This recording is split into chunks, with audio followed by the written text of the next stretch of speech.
vidéo. Aujourd'hui, je vais vous présenter les livres que j'ai finis et il y en a 4. C'est parti.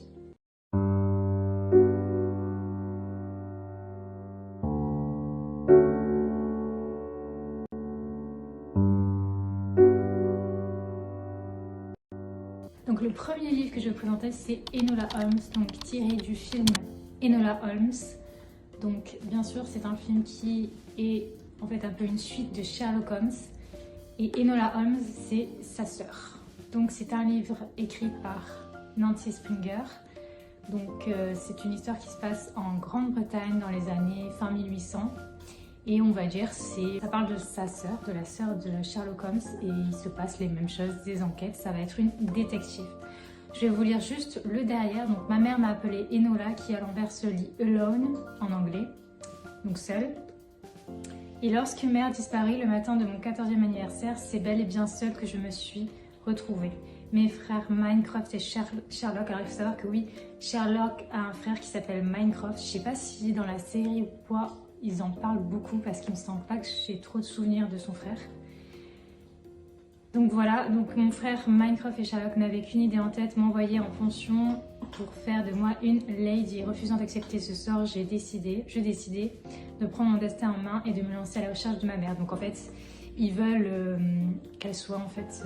je ne vais pas évidemment de faire de spoil, mais ils veulent qu'elle fasse comme toutes les femmes à cette époque, qu'elle devienne une épouse éduquée, qui aura un bon mari, tout ça. Et elle, en fait, elle veut simplement être comme Sherlock Holmes, une détective reconnue. Donc bien évidemment, je ne vais pas spoiler. Donc il existe le film, il y en a 1 et 2. Le premier et le deuxième. Ça, c'est le livre du premier, mais il y a aussi le livre du deuxième, je pense qu'il a dû sortir.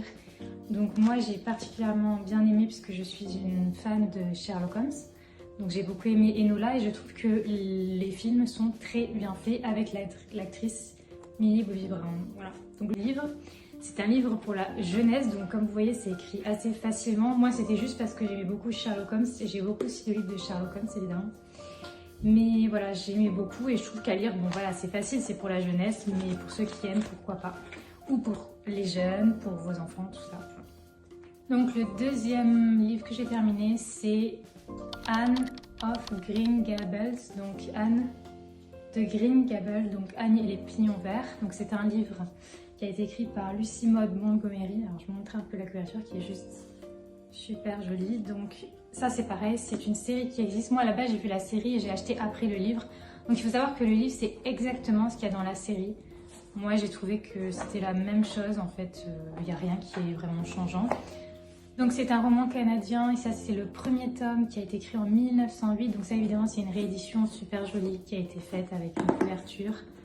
Mais après à l'intérieur c'est les mêmes écrits. Ça raconte l'histoire de Anne, une orpheline qui est rousse et qui a un esprit très vif, qui est très différente des autres, qui a une grande imagination et qui va en fait se retrouver dans une famille qui a tenté un garçon mais qui va finalement se retrouver avec elle et qu'il va falloir, il va falloir qu'il gère avec une fille et une fille assez spéciale puisqu'il va lui arriver plein d'histoires et assez de problèmes, elle va être un peu incomprise du monde. Donc voilà, c'est très intéressant. Moi, j'aime beaucoup le personnage de Anne et avec ses cheveux roux, tout ça. Et donc dans la série, il y a plusieurs saisons. Moi, je les ai toutes regardées. Là, c'est le livre numéro 1. Donc voilà, un livre qui a été vendu au monde avec plus de 50 millions d'exemplaires et qui a été traduit en 36 langues. Donc autant vous dire que c'est quand même pas mal. Et ce livre a été lu par beaucoup de personnes. Il faut savoir que l'histoire se passe donc dans les années 1900. Aux États-Unis, à côté du Canada, sur l'île du Prince-Édouard, je ne sais pas s'il y en a qui connaissent, donc c'est entre le Québec et le Canada, je crois, quelque chose comme ça, mais ils parlent anglais, c'est plus proche du Canada, je crois. Et donc je vais vous lire jusqu'à derrière. Donc Anne de feu et de rosée, elle ressentait les plaisirs et les peines de la vie avec une intensité décuplée. Donc c'est exactement ce que je disais, donc c'est une petite fille une jeune fille qui a une grande imagination et aussi très hypersensible, donc elle ressent tout avec beaucoup plus intense que les autres en fait. Elle est arrivée plein de choses, on la comprend pas, elle a beaucoup de mal à se faire une place, à comprendre comment la société fonctionne et tout ça. Très intéressant. Donc le troisième livre c'est Rex Deus, le vrai mystère de Rennes le Château et de la dynastie de Jésus. Donc Jésus aurait-il une descendance avec Marie-Madeleine et est-ce que cette descendance est toujours actuelle? Est-ce qu'on peut retrouver des familles qui auraient du coup les gènes de Jésus et Marie-Madeleine, et surtout qui se dissimuleraient derrière des communautés, des sociétés secrètes telles que par exemple les francs-maçons, les templiers, sous des ordres chevaleresques. Je ne vais pas vraiment faire de spoil sur ce livre non plus, c'est un livre qui parle de mystère, d'ésotérisme et d'histoire. Donc il a été édité en 2000, là c'est la réédition. Et donc voilà, ça parle des religions, ça parle des templiers, tout ça, mais j'ai pas trop envie de faire de spoil parce que c'est plutôt intéressant d'aller le lire si ça intéresse. C'est un livre qui est très très vieux mais qui est très intéressant parce qu'il parle des mystères de l'ancien temps, des templiers, de l'histoire des cathares.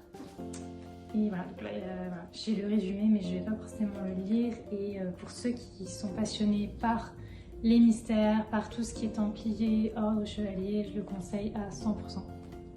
Et le dernier livre, c'est Atteindre l'excellence de Robert Greene, donc un livre que beaucoup connaissent. Donc c'est un auteur qui en a écrit d'autres comme Les lois de la nature humaine en 2019, Power, les 48 lois de pouvoir. Donc pour ceux qui connaissent cela, moi j'ai spécialement choisi celui-là. Donc le but de ce livre est de devenir la personne que l'on souhaite. Il essaie de prouver en prenant des exemples qu'il est possible de devenir la personne qu'on veut, de prendre la voie qu'on souhaite, mais surtout de trouver sa vocation et qu'il ne faut surtout pas la perdre. Donc il prend des exemples comme Einstein, De Vinci et Wolfgang Mozart, Amadeus Mozart. Et donc par ces exemples, en fait, il nous montre que, en gros, on peut choisir dans la vie et qu'on peut réussir à trouver sa passion. Et il montre par ces exemples qu'au début, les personnes comme par exemple Einstein ou Mozart, ils ont échoué extrêmement beaucoup de fois et ils ont quand même continué. Et au début, bon, ils montrent qu'ils n'avaient pas beaucoup d'argent, ils n'avaient pas grand chose, mais qu'ils ont quand même réussi par leur passion à un jour en fait inventer un truc qui a changé le monde, on va dire, ou qui est devenu quelque chose de connu que tout le monde utilise encore aujourd'hui. Donc c'est un livre qui est excellent. Donc il existe aussi en petit format, moi j'ai pris le grand format, mais c'est un livre qui est très très intéressant. Il parle même à un moment donné de toute l'évolution de l'être humain sur Terre. Donc il y a vraiment plein de sujets à l'intérieur et vraiment il est très intéressant. Il parle aussi de l'ADN. Et voilà, le but de ce livre, c'est de vous faire comprendre que vous avez le pouvoir alors je vais pas dire ça va un peu de dire de changer votre vie, mais surtout de faire ce qui vous plaît.